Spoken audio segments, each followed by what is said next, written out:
This podcast encourages and empowers you to create your own unique real story, develop your own unique real statement, and discover your own unique real self. The power is yours. Good night, Jordan Paris. How are you doing on this wonderful, beautiful night? I am fantastic, Angel. Well, it's a great pleasure to connect with you, Jordan. What part of the world are you in right now? I'm in beautiful Southwest Florida in Fort Myers specifically. That's wonderful. It's warm where you are. It's warm. Yeah, it was a perfect 75-degree day today with no humidity. It was like perfect top-down weather. Every day is top-down weather unless it's like 90 degrees at 1 o'clock p.m. and it's humid. Then it's not, but it's a lot of fun, man. I love the weather here, yeah. That's wonderful. Were you born there or did you move eventually? I moved. All right. What, Midwest? Were you in the Midwest? Nah, Pennsylvania. Oh, ouchie. Yeah, right. Exactly. That's what I say. That's wonderful. It's a great pleasure to connect with you. Do tell us, which of your talents is responsible for us connecting at this specific time in history? I don't like to talk myself up, and I don't really think I'm extraordinary at any specific things other than just my ability to learn quickly. And that's what I do. I mean, I learn all day, every day, right? When I'm not reading, I'm listening to a podcast or an audiobook, and I'm learning from the most successful and richest human beings on planet Earth because, we're in 2019 and we have access to those people. So I take full advantage of it all day, every day. Learning is at the core of everything I do. Who did you learn that from? Who did you learn that from? Is it someone in your family that had a similar thirst for learning, or is it something that you learned because other people in your family didn't have it? No, I was miserable, a few short years ago, and I realized if the only thing that was if I wanted my life to get better, I had to get better. If I wanted things to change, I had to change. And it took me many, many years to wise up to it, but that meant taking advantage of all of these incredible opportunities and maximizing. Listen, reading and listening is no guarantor for any sort of success. All it can really do is maximize the possibility of the successful attainment of whatever goal you're going after. I mean, books, we've got these books, we've got these podcasts, we've got these audiobooks, we've got all these learning resources. Life is an open note test. Right? Why would you not use the notes? So that's my philosophy on it. So here you are. You've decided to orchestrate your life by changing your perspectives and learning as much as you can. Definitely, it is challenging to do that. Why will you continue to do that, nevertheless?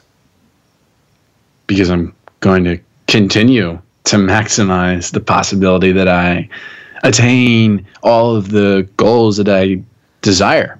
It's really that simple, and I wouldn't be doing my due diligence and giving myself that respect if I wasn't learning every single day. That's beautiful. Well said. Love that. Thanks.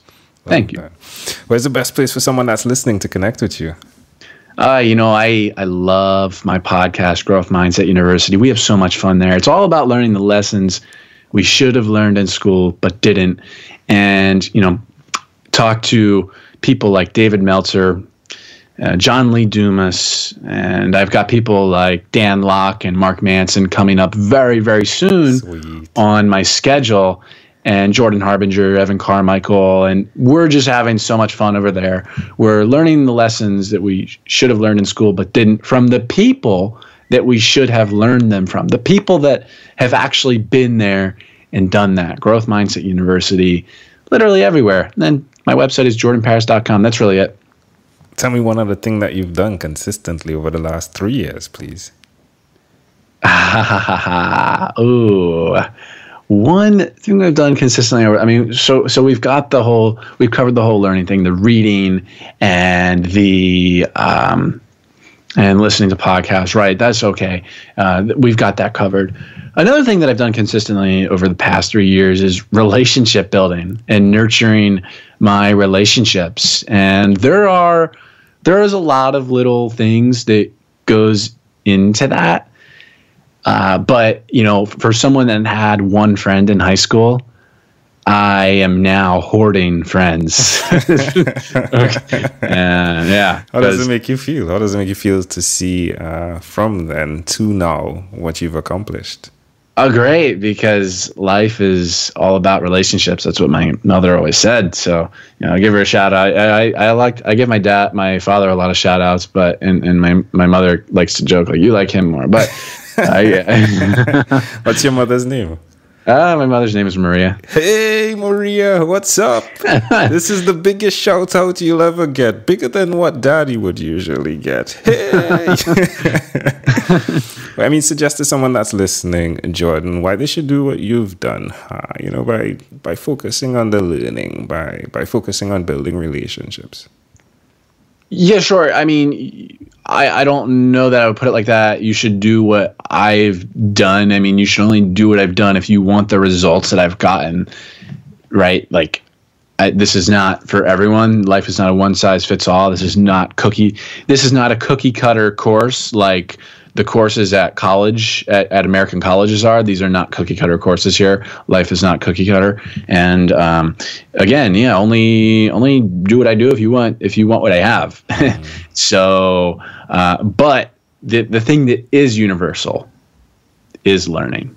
Yeah, learning is the fundamental key to unlocking just about anything in life. That's what I believe. Love it. Amazing audience. You're hearing it live from Jordan Paris. Again, you can connect with him at jordanparis.com. It doesn't get easier than that, yeah? jordanparis.com. No, it's a country and then a city and then .com, yeah. It doesn't get easier. Well, let's switch gears for a moment. Let me now invite you into my time machine that is surrounded with beautiful, warm, blue Caribbean water. Jordan, what's your earliest childhood memory? My earliest childhood memory? Okay. Oh my gosh. Wow. I'm so glad that you're asking this. I mean, I talk about it all the time, but not really publicly or anything. And it's something that's more special to me than it is to anyone who hears, the words that I say about it. But I remember, I always loved cars, and I remember racing one of my match or Hot Wheels cars on the back edge of the couch. Of our brown couch in the living room, and one day, and I asked my mom. I said, "Mom, how old am I?" And she said 4. And I got the picture in my head of just looking at the couch with the car in my hand, and I just remember that very vividly. And that is my first memory. Why do you think it's so clear? It's a good question. I've been wondering the same thing. I think because I'm really not sure. I'm really not sure. All right. Yeah. If we delved into the principles that were in process there, though, from the perspective of you having a question and then asking someone, how would you say that connects to who you are today? Oh, yeah. Asking a question. I mean, I think it's important to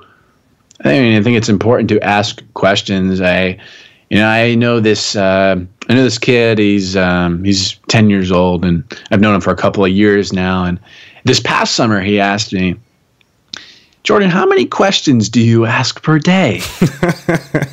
It's like, I don't know. I have no idea. And I'm like, "Why? How many do you ask per day?" Because this kid asks a lot of freaking questions. And he goes, "Well, one day I counted, and it was 86." Wow. And I said, and I was right, and I was like, "Wow." I mean, and he said it himself. I didn't have to say it. He said, "I think the amount of questions that you ask is and he didn't say the word indicative, but I'm missing it, but I'm butchering it a little bit. I think the amount of questions that you ask per day is indicative of how smart you are. Yeah, I think so. So can I offer an interpretation to the thought picture you created in my mind when you shared your memory? I love the fact that, yes, you asked your mother and she was there. She's Marie. You're definitely getting a shout out twice tonight. But just to see the fact that who you're surrounded with impacts the answer you get as well. To the beginning of our conversation, you were speaking about who you surround yourself with. And again, virtually, they are accessible so that you can learn. And I'm really fascinated at that tender age, you were able to identify then, mommy is the person that holds the answer to this question. And I'm going to ask her. And I think that in itself is a beautiful picture. Yeah, very insightful. No, even to this day, I ask her a lot of questions that I feel like she's the holder of the answer. Yeah, that's great. If we fast forward to when you were 12 years old, what was your favorite song? My favorite song? Yeah, 12 years old. Yeah, it was, there's nothing special about it. It was Fire Burning by Sean Kingston. Sweet. Yeah, it was, it's nothing special. It doesn't even sound good to me today, but. There we go. All right. Well, we've arrived at our destination, but before we get off of this time machine, there's a small declaration form. So it's yes or no. We're going to move pretty quickly here, Jordan. Are you ready? Sure. I'm ready. Jordan, have you chosen someone to pass on your skills to? No. Are you married? No. Do you have children? No. Do you believe in God? Yeah. Do you have an inner circle of friends? Yeah. Do you watch TV for more than 3 hours a day? No. How about 3 hours a week? Yes, because it's healthy. All right. What about screen time? The phone and or the computer? Is it more than 8 or less than 8 hours a day? Less. If you, Jordan, had to share with us your own unique real statement, a statement that represents who you are, Jordan Paris, what would you say that is? Always learning. Love it. AL. Jordan, this has been such a great pleasure. Before you leave, is there anything else you'd like to share with our amazing audience? No, I'm at peace. JP. Jordan Paris, thank you for being on what is inspired by 12-minute Convos with Angel Jones. This segment has been brought to you by Amazel Enterprise.